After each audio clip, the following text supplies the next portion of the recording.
आज बहुत सारे लोगों के जीवन में जब दुख आती है, तकलीफ आती है, तो वो प्रार्थना नहीं करते, दोस्तों के पास भागते हैं, रिश्तेदारों के पास भागते हैं, फोन करते हैं। लेकिन कह रहा हूं कि जब मैं नेपाल जाने वाला था, उससे पहले ही ये आपके सामने देखा कि नहीं, मीडिया में चल गया सारी जगह, ये देखो ये देखो ये देखो, प्रॉफिट जी ने क्या कर दिया, क्या कर दिया, पर्चा हो गया, ये हो गया, वो हो गया। मैंने कहा ले भाई, मैंने कहा बड़ा तगड़ा तूफान आ गया, नेपाल की मीटिंग कैंसिल करने लगा। मैंने कहा नहीं, परमेश्वर है। मैं उसी समय मीडिया के सामने बैठ गया जाकर, मैंने कहा लो भाई ले जाओ भाई। और शैतान हिला हुआ था कि प्रॉफिट बजिंदर न्यूज के सामने तो आता ही नहीं है, कैसे आ गया। और उसी समय मैं जब नेपाल में गया, वहां पर अंधों ने देखा, लंगड़े चले, करे के हाफ डेड पेशेंट ठीक हुए, सिलेंडर उतरे, लोगों के जीवन में बड़े बड़े काम हुए, बड़े बड़े चमत्कार हुए, लोग हैरान हो गए। मैं क्या, शैतान जानता था कि ये नेपाल पहुंचेगा और करे के इससे पहले मैं से तूफान में यही रोक दूं, लेकिन वो रोक नहीं पाया। जिसके साथ यीशु वो तो तूफान पार करके जाने वाला है, यीशु मसीह के नाम में।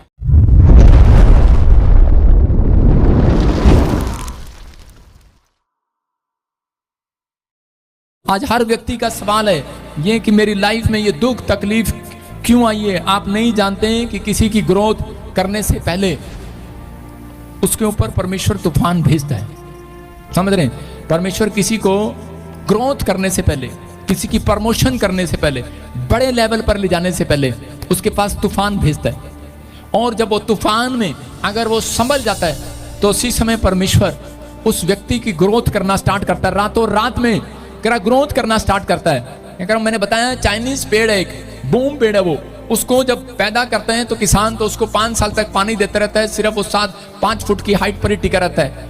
5 साल वो 5 फुट पर रहता है लेकिन बढ़ता नहीं है। लेकिन जैसे ही कहते हैं एक ही रात में जब वो मालिक उठकर देखता है अगले दिन, एक ही रात में वो 5 फुट से 80 फुट तक चला जाता है एक रात में। तो इसका मतलब ऐसा टाइम आएगा आपका, कहता बेशक नहीं बढ़ रहे हो, वहीं को सब कुछ लग रहा हो कि वहीं खड़ा है, सबको लग रहा होगा कि शायद मैं से आगे नहीं जा सकता, शायद मेरा बिजनेस रुक गया है, मेरे हालात रुक गए हैं, मेरी सिचुएशन ठीक नहीं है, मैं अब से ज्यादा आगे नहीं बढ़ सकता। मैं कमाता हूं, मैंने साउंड लिया है, मैंने टेंट लिया है, या मैंने कोई हलवाई का काम किया या बिजनेस शुरू किया है, लेकिन मैं वहीं रुक गया हूं, या मेरी सेवकाई में 100 लोग आ रहे हैं, इससे ज्यादा नहीं हो सकता। परमेश्वर कह रहा है आपकी समझ है ये, परमेश्वर की सोच ऐसी नहीं है। परमेश्वर एक रात में धूम लेकर आएगा, ग्रोथ होगी आपकी यीशु मसीह के नाम में, एकदम से बढ़ेगा, एकदम से बढ़ेगा। आप 100 गुना तक जाएंगे यीशु मसीह के नाम में। क्या आप तैयार हैं कि नहीं? चेले नाव में जा रहे थे और नाव में क्या हुआ कि तूफान आ गया। जब तूफान आया तो उसी समय चेले हल्ला मचाने लगे, कहने लगे यीशु मसीह हम तो तेरे साथ रहते हैं, तू हमारे साथ है, इतनी प्रार्थना करते, इतनी बाइबल पढ़ते और तेरे साथ रहते हुए तूफान आ गया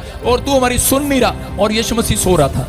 और उसी समय चेले इतने घबरा गए, लेकिन उनकी इतनी हिम्मत भी नहीं हुई कि वो यीशु मसीह से पूछ सकें कि तूफान हमारी लाइफ में क्यों आया। लेकिन उसी समय यीशु मसीह को जब उन्होंने जगाया, उन्होंने कहा यीशु मसीह उठो।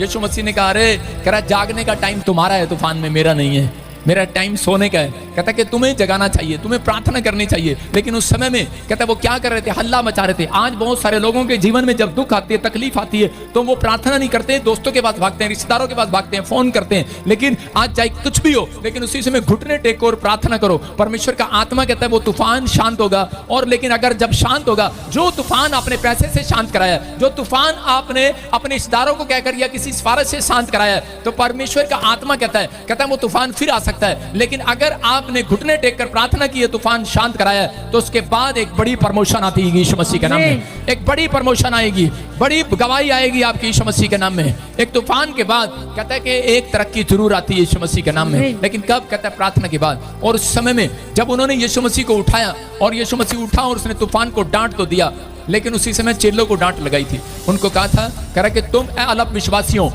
कह रहा कि तुम क्यों विश्वास नहीं कर पाए कि इस तूफान को शांत करने वाला तुम्हारे साथ है, तुम विश्वास क्यों नहीं कर पाए। इसका मतलब वो डांट रहा था कि इस तूफान में तुम्हें प्रार्थना करनी थी, इस तूफान में तुम्हें ये काम करना था। लेकिन जब वो झील के पार गए और उसके बाद उनको पता लगा, कहने लगे अरे यार अब समझे हम, ये हमारी लाइफ में तूफान क्यों आ रहा था, ये तूफान हमें झील के पार जाने से क्यों रोक रहा था। क्योंकि उस समय में उनको मालूम था कि केवल यीशु मसीह नहीं आ रहा, वहां पर एक पागल व्यक्ति था जो संगलों से बंधा हुआ था। और वो पागल था, बिल्कुल सालों साल से पागल था। उसके अंदर हजारों दुष्ट आत्मा उसके अंदर बैठती थी और लोग उससे परेशान थे। एक बड़ा मिराइकल करने जा रहा था यीशु मसीह, और शैतान को पता था कि झील में कह रहे कि नाव में बैठा हुआ यीशु मसीह एक बड़ा अभिषेक पास्टर आ रहा है, लेकिन उसके साथ उसके अनॉइंटिंग चेले भी आ रहे हैं उसके साथ साथ। कह रहा इसलिए, कह रहा उसने इतना जोर लगाया कि वो शैतान कह रहे तूफान में उसकी नाव पलटना चाहा, उनको मारना चाहा, उनके बीच में फूट डालना चाहा, लेकिन वो रोकना चाहता था उन्हें, क्योंकि उसे पता था, कहता है कि अगर ये झील के पार आ गए, अगर मैं इनकी जिंदगी में तूफान लाऊंगा तो उसके बाद कहता है कि अगर ये नहीं रुके, कह रहा है कि ये तो बड़े काम पर जाएंगे, आज बड़ा काम करके जाएंगे, आज ये कोई बड़ा काम करने वाले थे। और जैसे ही वो वहां पहुंचे और यीशु मसीह ने आदेश दिया और वो दुष्ट आत्मा सूरों में चली गई और वो आदमी बिल्कुल चंगा हो गया, सालों साल का पागल आदमी चंगा हो गया। इतना बड़ा मिराकल देखने के बाद चेलों की समझ में आया, कहते ओहो, अपने सिर पे हाथ मारा, अब समझ में आया हमारी लाइफ में ये तूफान क्यों आया था, क्यों भेजा था शैतान ने तूफान। ये इसलिए भेजा था, उसको पता था कि हमारे ऊपर अभिषेक है, हम अभिषिक्त के साथ रहते हैं, हम जहां जाएंगे करा लोगों की समस्याएं खत्म हो जाएंगी यीशु मसीह के नाम में। आज कोई बड़ा मिराकल होगा। करा अगर आज आप किसी भी परेशानी में हैं, अगर आपके जीवन में बार बार करा परेशानी आ रही है, अगर कोई तूफान आपकी लाइफ में ऐसा आ गया है जो आपको लग रहा है कि शायद हटने वाला नहीं है। मैं कह रहा हूं कि जब मैं नेपाल जाने वाला था उससे पहले ही ये आपके सामने देखा कि नहीं, मीडिया में चल गया सारी जगह, ये देखो ये देखो ये देखो, प्रॉफिट जी ने क्या कर दिया क्या कर दिया, पर्चा हो गया, ये हो गया वो हो गया। मैंने कहा ले भाई, मैंने कहा बड़ा तगड़ा तूफान आ गया, नेपाल की मीटिंग कैंसिल करने लगा। मैंने कहा नहीं, परमेश्वर है। मैं उसी समय मीडिया के सामने बैठ गया जाकर, मैंने कहा लो भाई ले जाओ भाई, अगर किया तो ले जाओ भाई, पकड़ो।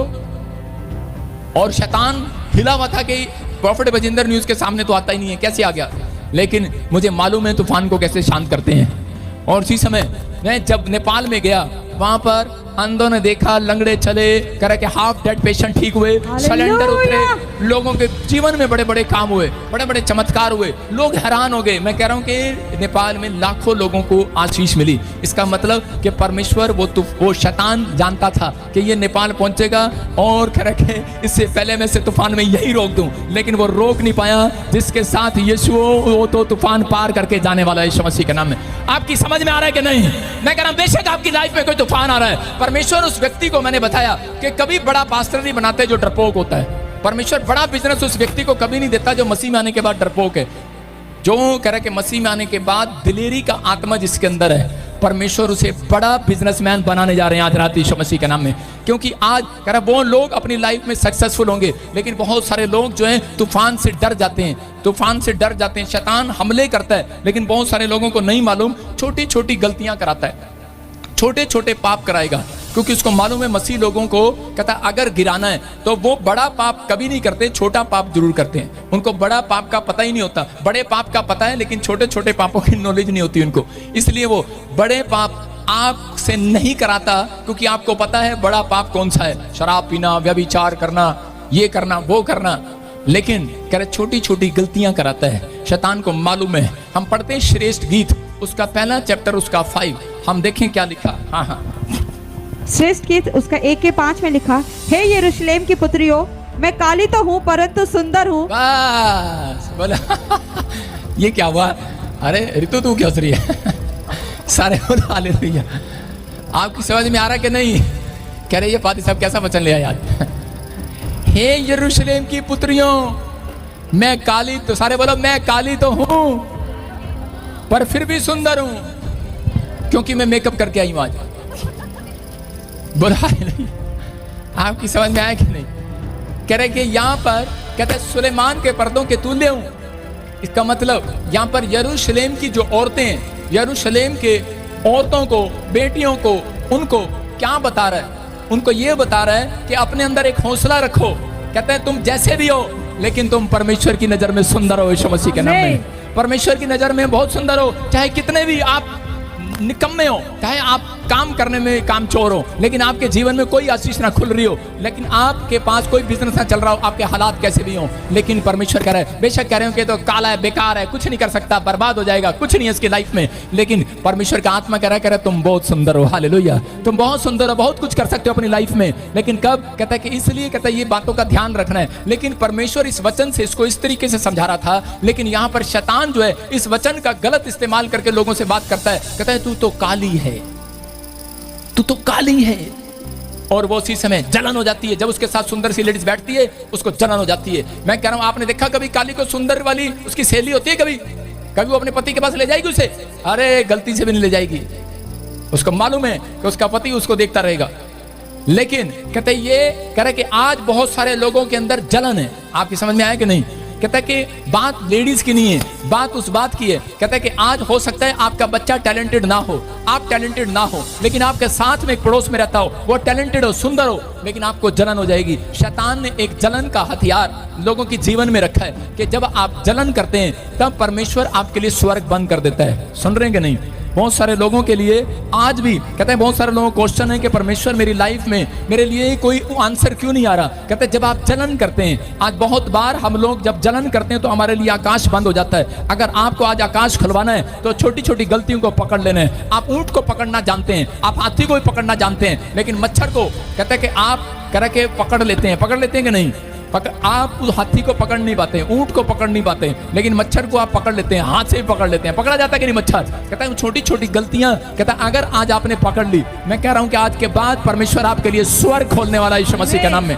एक जलन का आत्मा आगे बढ़ने से रोकता है। मसीह लोगों को कोई माइकाला नहीं रोक सकता आगे बढ़ने से। सिर्फ एक जो जलन, लूसीफर ने जलन किया परमेश्वर से और उसने जलन में एक नकली स्वर्ग बना दिया, और आज भी वो नकली स्वर्गदूत बनकर लोगों के सामने घूमता है, नकली काम करता है। आज भी जलन का आत्मा कहता है अगर किसी के अंदर है, मैं कह रहा हूं उसकी लाइफ में तरक्की नहीं हो सकती। अपने